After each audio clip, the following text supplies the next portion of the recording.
Here are some ground level options for spinal health. The first concept we will cover is irradiation. That may sound fancy, but it is literally just creating tension through the system of you. I highly recommend starting very gently and working up from there. This particular controlled articular rotation, or CAR, is specific to the thoracic spine. First, we will set ourselves up, standing, kneeling, sitting, take your pick. We will then isolate each movement that the spine is capable of. It's important that we explore the end range of that movement while irradiating. For example, we find end range of flexion. From that position, we then find end range of rotation. From that position, we find end range of lateral flexion. From that position, we find extension and then rotation, then lateral flexion, then rotation, and we're back to where we started. Now we go the opposite direction to complete one repetition. If we don't irradiate, then we're just moving passively. This is a highly active movement.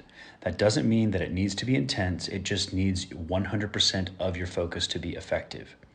This will create more space and neural grooving, brain to body learning, so that you can move smoother and pain-free. Try 3 reps of this as slow as you can manage and never push through pain. If you found this helpful, please like and share. If you're interested in taking a live class with me, you can download the Optimize app and become a part of our community of healthy, vibrant movers. All links are in the bio. As always, if you have any questions, please don't hesitate to reach out.